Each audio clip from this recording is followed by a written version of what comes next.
Hello guys and welcome back to the Carzy World. I am Vinay Marwal and I will tell you about the Kia Sonet, which is said to be the experience the wild. So let's begin. We will not be telling you about the power figures and all right now. It will be displayed on your screen below. So this is going to be a quick overview review.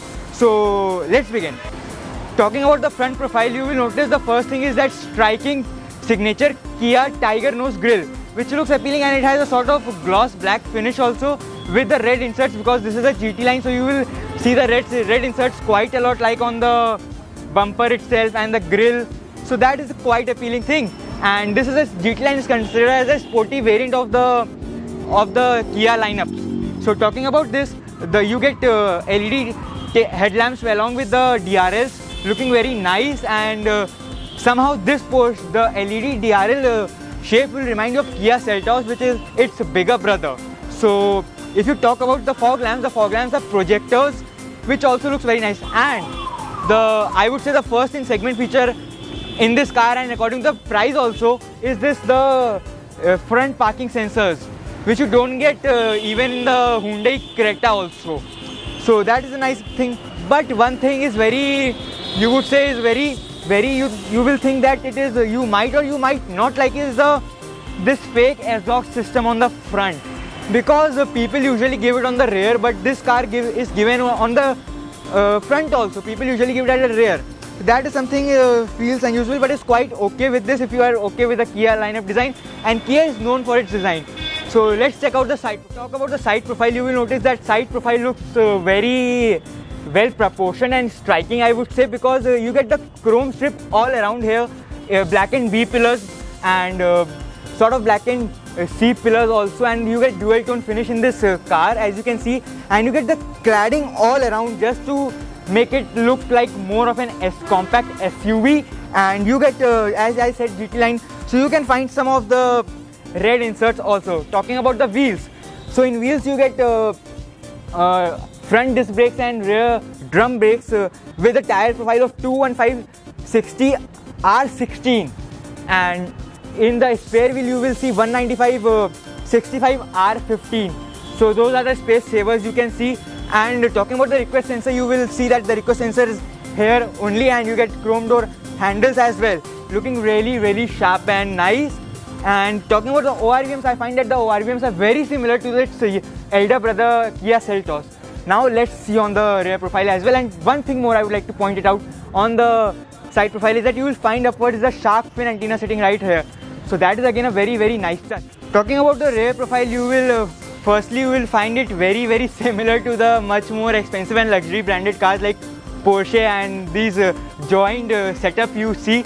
So that is a nice touch, I would say, by the Kia as well. And overall the design looks well proportioned, and it's up to you if you think it's overdone or it's well done. I find it quite okay, and this will if you don't know against which car it will compete, so its main rival is a Tata Nexon, which is known for its build quality. But talking about this car, you get rear parking sensors, rear parking cameras, fake diffusers looking very nice, and red inserts look really nice with the piano black finish, which looks striking. And here you get some more of the reflectors.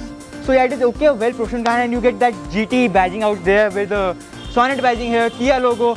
And if you are thinking where is the rear parking camera out there, so you will find it right over here, hidden between the tail lamps, which looks absolutely very mysterious.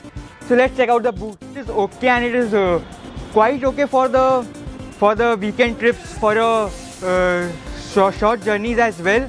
So it is quite okay. And if you didn't notice, there is a blackened pillar out here, if you can see. So looks really nice out here. So you get a partial in the top end also. So let's go to the interiors right now. So talking about the interiors of the car, the plastic, you will find a lot of hard plastic all over the hard plastic, but the plastic quality is fine and I don't have any issue with that. And you get piano black finish out here. You get these certain AC controls, looking very easy to control as such, and it would be great if they would have been placed very nicely a bit down, but no issue with that. And here you get a wireless charging pad where you can charge your phone. Even the pro size phone like S20 Plus won't have any issue, but if it is a bigger phone it might be a bit of a task, but that is okay. You get a plastic pad here, you get a charging socket here, you get a USB charging socket here, and one more socket here Overall it is nice, and you will find that the gear knob is carried from the Seltos only, and you get 2 cup holders looking really nice, and you get a armrest which looks really very nice and striking. Also, talking about is the main feature of this car is that you get auto dimming, which I personally very much like it, and the ventilated seats, which are the highlight of this car.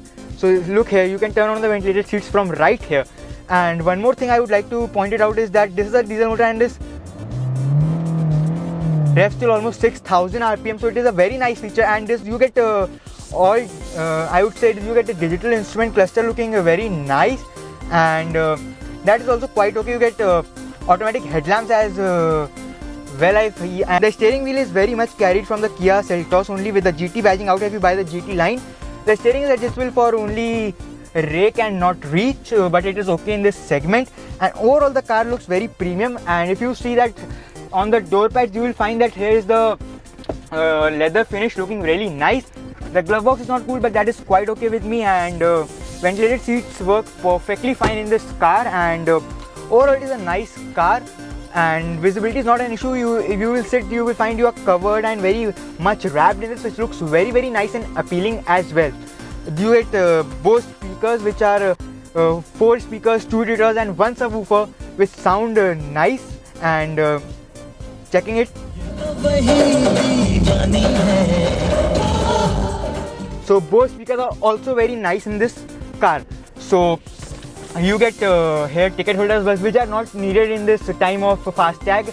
You get mirrors out here, and a feature is that you get you don't get a panoramic sunroof, of course, but you get a sunroof which is manually closable for the shade, and open for the glass electronically, looking really nice. So let's just check out the back. Talking about the rear seat is also comfortable, but it is upright for my liking, but that is okay. And you get armrests with twin cup holders. There's ample of space. Even if a person sitting of my height on that seat, you will find space is adequate, and you get rear AC vent with a charging socket and a storage to keep your phone. Bottle holders can accommodate your 1 liter of bottle very nicely as well, and the headrests are adjustable, all for adjustable headrests, which is a quite nice feature as well. I would like to appreciate the seat cushioning is very good of this car, and under the support is okay. But if a person is taller than me, which is more than 5'9" or 5'10", he would find it a bit odd, but that is okay for me. So that's how we are wrapping our review. If you like the video, please hit like button, subscribe to the channel and press the bell icon. Thank you. Vinod Ragal signing off.